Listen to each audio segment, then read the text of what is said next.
Sherlock Holmes and the Highgate Cemetery, The New Adventures, Episode 5, by William K. Stewart and F. E. Patzak, based on characters created by Sir Arthur Conan Doyle. Read by Mark Young. On the 16th of March, 1883, we were invited to attend a private meeting at 122 Regent's Park Road in Primrose Hill. It was about a potential investigation, the implications of which we could not have anticipated, that was quick to pique Holmes's interest. We found ourselves in the office of a German gentleman from an industrialist family from Barmen, Rhenish Prussia, who had recently expanded its operations to England. I did not recognize the elderly man with a long philosopher's beard who sat across from us as a representative of the textile industry, but quite the opposite, as a prominent critic of our economic system. I became acquainted with his early study on the condition of the working class in England during my studies. Although only parts of it were available in our language, those that were offered new ideas on socialized medicine. As we were greeting each other, I got the impression that Holmes did not know from whom he was sitting opposite. "You must know," I explained to Holmes. "Mr. Friedrich Engels is a well-known proponent of so-called scientific socialism and a theoretician of communism. His work carries great political significance, far beyond the shores of England." Holmes did not show any reaction. He grumbled, and acknowledged my introduction of Engels with a simple nod. "Let's not exaggerate," Engels began in professional English with a German accent.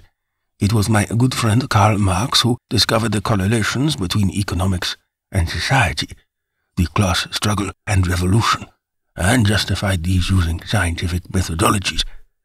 During his lifetime I just played second fiddle, and I did so with utmost humility and gratitude." I had, of course, heard the news of Mr. Marx's passing 2 days earlier in his Maitland Park Road flat. Before Holmes had a chance to blurt out, "Who's that?" I quickly extended our sincerest condolences for the death of your colleague and friend. Holmes's grey cells sprang into action upon hearing this. "Do you perhaps harbour the suspicion," he inquired, "that Mr. Marx may not have died from natural causes? Are we here to investigate a potential capital crime?" "A crime has indeed been committed," Engels replied. "However, it has nothing to do with the recent death of Mr. Marx. He's been ill for nearly all his time in exile here in London. Cigarettes, alcohol, and long, reckless work hours deep into the night exhausted his health. It is most regrettable and a heavy blow to the proletariat around the world that the work of Marx has ended prematurely. But it is no great surprise. So there is no reason to question the cause of death," I interjected. Engels shook his head. "None at all, Dr. Watson," he said. "His stomach, liver, skin, and lungs were damaged.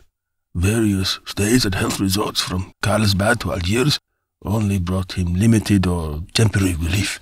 In the end, Marx succumbed to bronchitis, as stated in his death certificate." "Well, if that's the case," I argued, "then I don't quite know what we can do for you. What sort of crime did you wish us to investigate?" Engels hesitated briefly, stroking his beard before answering. "Theft. It's a case of theft." It has long been an open secret that Karl Marx had lived in precarious financial circumstances, which is why Engels repeatedly supported him with large sums of money. For this reason, it did not make immediate sense to me what kinds of valuable objects could have been stolen from his possession, so I dug deeper. "To my knowledge, Mr. Engels, Mr. Marx did not have all too many possessions," I remarked. "Quite right," Engels replied and tapped his temple. "His wealth was concentrated in his mind. His thoughts, his insights are invaluable. His work is more valuable than the crown jewels, which, when it comes down to it, carry nothing but the price tag." Holmes was slowly losing his patience. "Dear Mr. Engels, would you please be so good as to finally tell us what in God's name was stolen? I imagine it is not Mr. Marx's brain, which is now being peddled by a thief."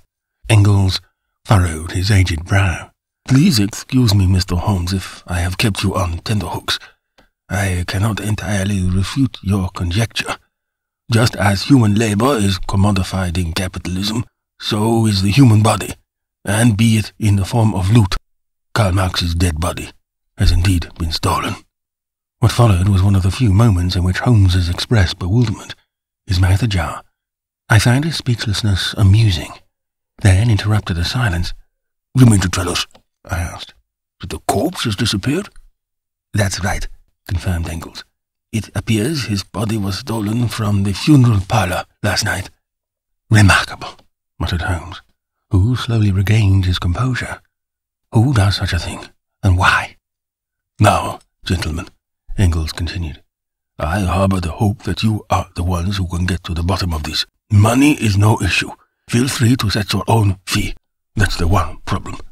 The other is that the funeral has been scheduled for tomorrow at Highgate Cemetery. Guests have already arrived from the continent.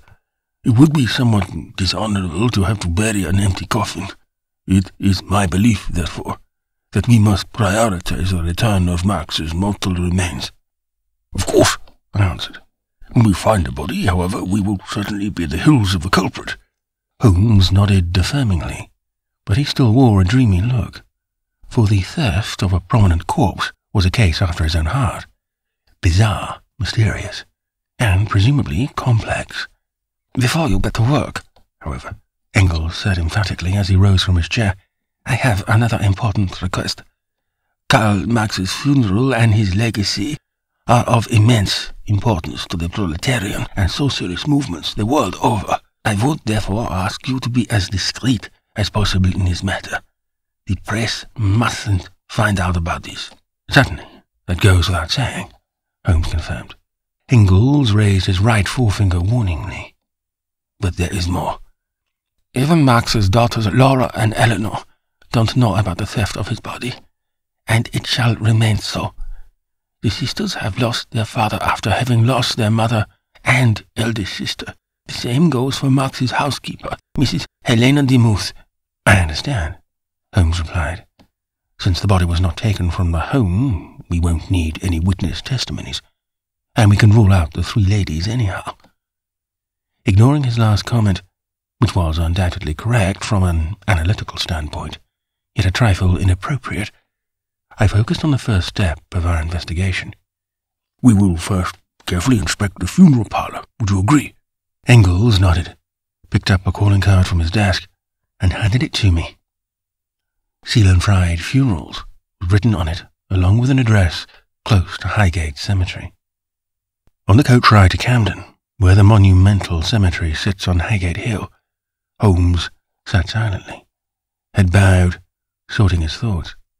When he finally looked up, I asked him impatiently, "Well, Holmes, what do you think?" "This is certainly no regular abduction," he answered. "Those usually aim to extort a ransom, which is why their victims must be kept very much alive. I don't believe that this is a case of extortion. If it were, Mr. Engels would have received a ransom letter." I waited a few seconds for Holmes to share additional and more practical insights with me, but that did not occur, and I spontaneously clapped my hands and called out, "That's all, Holmes? If you're trying to make a fool of you." "By no means, my good Watson," Holmes promptly interrupted. "We merely wish to exclude the impossible, as obvious as it may seem." I was still not reassured. "Yes, if that is so," I began, "then we can very well rule out other scenarios too. Mr. Marx will also not rise on the third day, as the proletarian messiah, and ascend to heaven, which he does not believe in. It's just as unlikely that he will parade through the streets of London as a resurrected Jamaican voodoo zombie." Holmes would not be provoked. "We shall hope so, for his sake, and the sake of his surviving daughters," he answered dryly. "And yet, someone found it appropriate to abduct his body. We can, however, be sure of the fact that we are searching for more than one perpetrator. One alone could only have done this with considerable difficulties, especially at night. A crime like this needs to be well organized and carried out swiftly and stealthily." A point for Holmes, and so an initial assessment of the circumstances surrounding the theft had been established. It was also evident that the perpetrators had planned the operation with great care, which indicated that these were professional criminals, and it was not some indiscriminate, impulsive act, the likes of a macabre prank.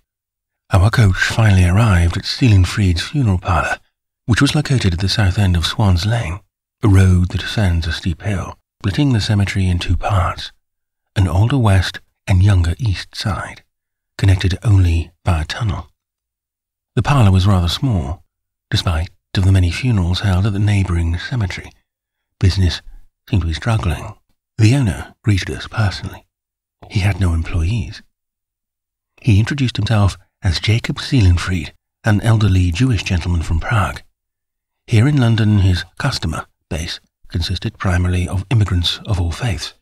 "It's a catastrophe," he groaned, clasping his hands and looking towards the sky, or the ceiling rather. "For once, I am blessed with the good fortune of having a prominent customer. I make him look nice so that he is handsome for the funeral, lay him in a velvet-lined coffin, and then he disappears just like that. Such a pity." Mr. Seelingfried was visibly shaken. The loss, literally, of a customer, and such a valuable one at that, seemed difficult for him to digest. "Mr. Seelingfried," Holmes began, "unfortunately we must ask you some questions about the regrettable loss of your customer, Karl Marx." "Yes, if you must," he replied resignedly. "It is what it is." "Have you ever lost a body before?" Holmes asked. The funeral director took offence to the question. "What are you implying? Never, in 37 years. Everyone knows. At Seelenfried you can rest assured. You'll be faithfully prepared for eternal peace. Amen." Holmes nodded compassionately and scanned the parlour. There were no security measures against burglary to be seen. All the perpetrators needed to do was break the window beside the door, reach through it, and open the lock from the inside. There were no other doors in the parlour. "I see," Holmes remarked. "Your parlour is not particularly well secured against unauthorized entry. All you have is a plain deadbolt." Seelenfried was still distressed. "Of course. Why would I expect such a thing? Kind of low-grade dimwits break into a funeral parlour to steal a defenseless corpse. How idiotic!" I could not contain my smile. "Actually," I interjected, "we don't necessarily believe that idiots were at play here. The more likely scenario is that we are dealing with a team of professionals who've put much thought into the preparation and execution of this crime." Seelenfried looked perplexed and waved me off. "Professionals in what?" he asked. "In applied stupidity, perhaps? They stole a man's corpse, albeit beautifully dressed by myself, but still just a corpse. I'm ruined. Just imagine if word of this gets out. Seelenfried lost a body. It's not exactly a very good reputation. A catastrophe is what it is." Now Holmes seemed to struggle to contain a smile. He then quickly tried to console the poor man. "Do not worry," he said earnestly. "Your client, Mr. Engels, does not want this to get out into the open. That's why he entrusted the investigation to Dr. Watson and me, and not the police. And we assure you that the press will not learn of this. But you must help us." Seelenfried sighed audibly. "How can I help you?" he asked. "Someone broke in. The customer is gone. That's it, period." Holmes paused and thought. Then he asked the funeral director, "Could you please show us the empty coffin from which Mr. Marx's body was abducted?" Seelenfried agreed with a grumble as he walked to the back of the parlour, where various coffins lay atop tables. He waved at us to follow, then froze. "Why did you say empty?" he asked unexpectedly. "Didn't Mr. Engels tell you? The coffin wasn't left empty at all." Holmes furrowed his brow. "How so?" Seelenfried shook his head and said, "Come see for yourself." He walked to one of the coffins, apparently Marx's, opened the lid, and looked at us dolefully. "Like I said, idiots." We walked up to the coffin. What we saw was indeed perplexing. The coffin was filled to the top with books. Holmes picked up one of the books and read the cover out loud. Das Kapital, Kritik der politischen Ökonomie by Karl Marx. He opened the book, turned a page, and continued. Second edition, Hamburg, 1872. I also took one of the books into my hands. It was the same German edition of Marx's foundational work. There must have been a total of around 50 identical copies in the coffin. Seelenfried raised his arms in desperation. "What does this mean?" he moaned. "Can you tell me what this is all about?" Holmes shook his head slowly. "I'm sorry, I can't," he replied. "Perhaps it's just a prank," I speculated, but was not really convinced. Unsurprisingly, Holmes countered. This seems a trifle too elaborate to be a prank. Then he turned to Seelenfried. That will be all. I hope you don't mind if I take one of these books for myself. Only one? The funeral director asked indignantly. Take them all. What should I do with them? Holmes smiled. Thank you, but one will do. Please leave the rest in the coffin for the time being. You bet I will, Seelenfried cried. I wouldn't dream of tidying up this nonsense. The coffin has already been paid for anyhow. Holmes bid farewell with a simple nod, and quickly marched back to the exit, while I placed my copy of Das Kapital back into the coffin. As I was helping Mr. Seelenfried shut the lid, he looked at me as a potential customer. Dr. Watson, he began, detective work is surely very dangerous. You must deal with all sorts of heinous and brutal criminals. Have you ever considered getting your affairs in order in case you, God forbid, die in the line of duty? I can make you a good offer. Full service, washing, shaving, combing, embalming, clothing, coffin, funeral with bouquets and wreaths. Best price guaranteed in all North London. Although Seelenfried was not entirely wrong to contemplate these things, I was averse to organizing my premature demise. Thank you for the offer, I answered politely. However, I'm not currently planning to depart this life.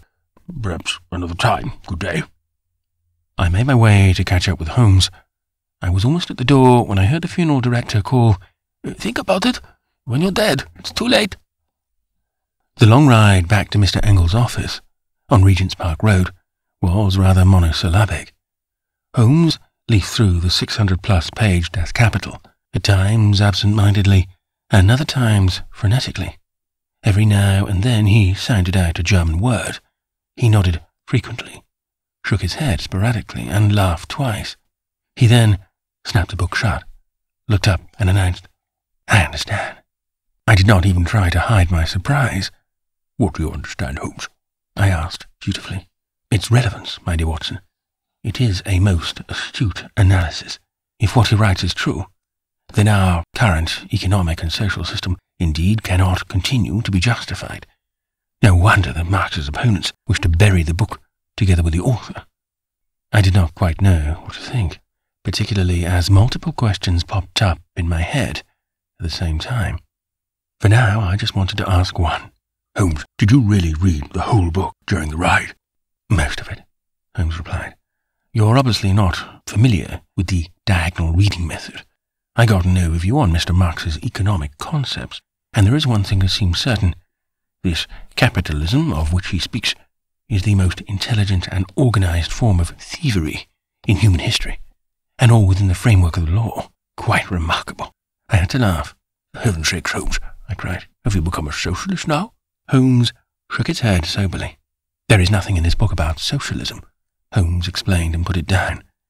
And besides, if this overly complex and long-winded tome, which is difficult for the average reader to understand, is meant to be the principal propaganda tool for Marx and Engels, then I am rather pessimistic about this so-called proletarian revolution. No worker will ever understand it. I can comfort you in this regard, I reassured. Socialist literature is as ubiquitous as sand on the beach. It even comes in trivial, understandable formats. Mr. Engels would surely be glad to give you a catchier pamphlet. Holmes shook his head. I personally have no use for it. I understand Mr. Marx. His observations are scientifically correct. I just question whether the great philosopher also considered that it is one thing to analyze the world, but a vastly different thing, and that is what matters, to change it. I wanted to bring up Engels again, just as our coach arrived at its destination. Back at the German industrialist and communist's office, Engels introduced us to a guest who had since arrived. The gentleman was a contemporary of Engels, with a similar beard and eyes. Mr. Holmes, Dr. Watson, said Engels, may I introduce you to my old friend, Mr. Wilhelm Liebknecht, parliamentarian in the German Reichstag for the Socialist Workers' Party. Liebknecht rose from his chair and shook our hands.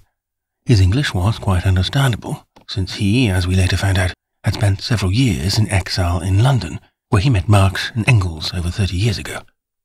Mr. Liebknecht, Engels explained, travelled here from Leipzig as quickly as he could. He is scheduled to hold a speech at the funeral tomorrow. representing the German working class. Aren't there anti-socialist laws in effect in the German Reich? Are you even legally free to practice your profession? I asked Liebknecht. Quite right, Liebknecht replied. Bismarck's socialist laws prohibit any kind of officially organized political activities. I, however, was voted into Parliament directly, so as long as I don't act in the name of the party, everything is officially legal.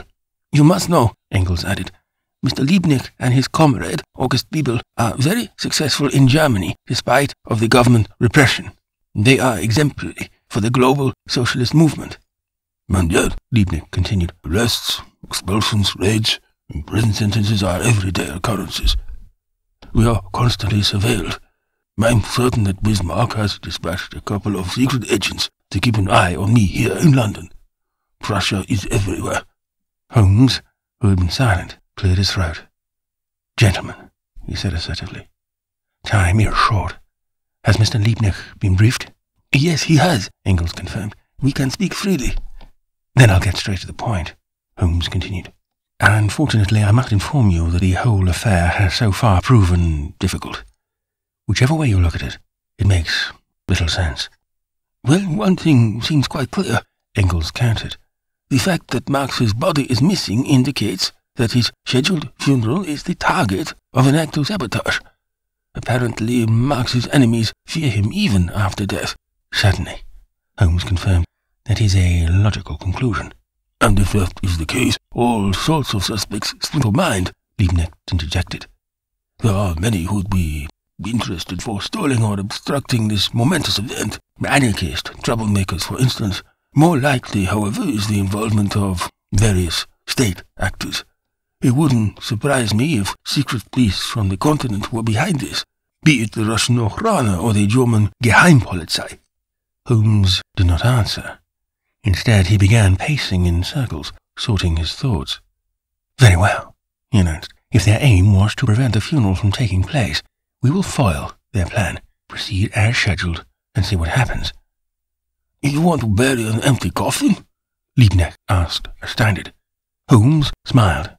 Why no, the coffin isn't empty, he replied, and laid his copy of Das Kapital on the desk. Despite some trepidation on the parts of Engels and Liebknecht, we decided to go ahead with the plan. Let's face it, we didn't have a better one. The next morning Holmes went to the cemetery, where he met with the mourners, which, as wished, consisted solely of Marx's relatives and close friends, in addition to the two German socialists who were familiar with the case. The group consisted of Marx's daughter, Eleanor, and her fiancé, the English socialist Edward Aveling, Marx's sons-in-law, Paul Lafargue and Charles Longuet, both from France, his housekeeper, Helena de Muth, as well as several of his closest and oldest friends. Meanwhile, I was tasked with making sure that the coffin arrives at the cemetery safely.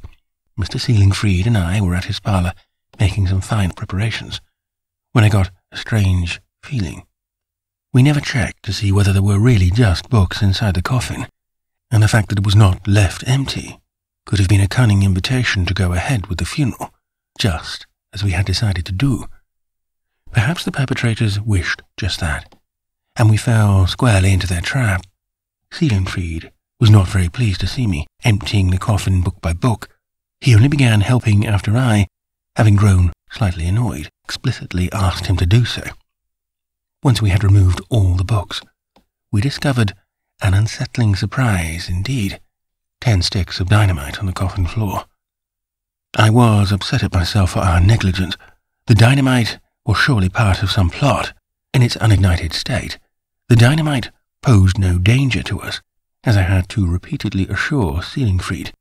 To trigger an explosion, one would have to manually ignite the short wicks with a match, for example, and wait for them to burn down. Naturally, this would have been an impossible task underneath all these books, which is why the purpose of this setup did not make sense to me at first. It's not a very practical death, remarked Seelingfried. Being blasted into pieces by dynamite. What's left to bury? I can tell you, Dr. Watson, even the best funeral directors, and I humbly count myself among them, find these kinds of cases immensely challenging. Once I only had a left foot to work with. That was the last thing I remembered Seelingfried saying, before I was struck on the back of my head with a powerful blow, causing me to drop to the floor and lose consciousness. I regained consciousness in complete darkness, and immediately noticed that I was gagged, my arms and legs tied. My head was pounding. I tried sitting up, but immediately hit my forehead against something hard. Rolling to the left and to the right, I bumped against walls on both sides. That is when I realized that I was trapped in a coffin. Since I could not see anything, I tried sharpening my other senses. Although the coffin was lined with fabric, I felt something uncomfortable poking into my back, the sticks of dynamite. I was in Karl Marx's coffin, and it was moving. Slowly, my memory returned. After I'd been struck, the following must have occurred. The perpetrators, who returned to Seelingfried's parlour, knocked us both out and laid me in a coffin. I wonder what happened to poor Mr. Seelingfried.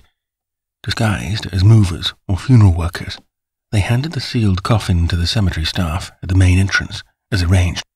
They must have prepared some kind of excuse for my obvious absence. Then the funeral procession began, with the coffin being rolled along on a handcart. But then I realized the scope of the plot.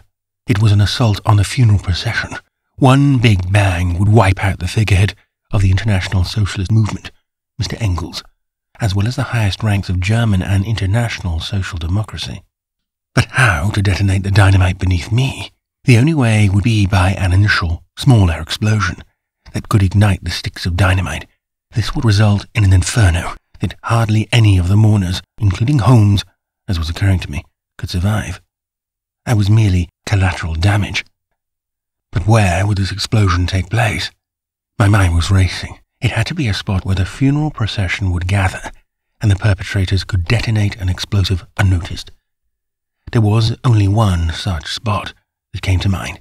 To reach the gravesite at the east side of the cemetery from the main gate, the procession must traverse a tunnel beneath Swain's Lane. I figured there would be an explosion at the end of the tunnel. Timed correctly, this would detonate the dynamite in the coffin. For the mourners, there would be little chance of surviving the blast. At least I would avoid getting buried alive. My coffin rolled on inexorably over the bumpy cemetery path. I was slowly beginning to feel resigned to my fate when I sensed the oxygen beginning to run out. Seelingfried's quality coffins were even airtight. I gathered my last strength and kicked the lid with my tied feet, the tips of my shoes knocking against the wood. Once, twice, 3 times, I threw myself from side to side, trying desperately to rock the coffin. I knocked my knees against the lid, even my forehead. The cart finally stopped. I could hear voices, and the sound of knocking against the coffin from outside. I took a laboured breath and shouted, accompanied by a powerful kick. The voices grew louder and more agitated. I then heard the sound of screws being loosened on the coffin.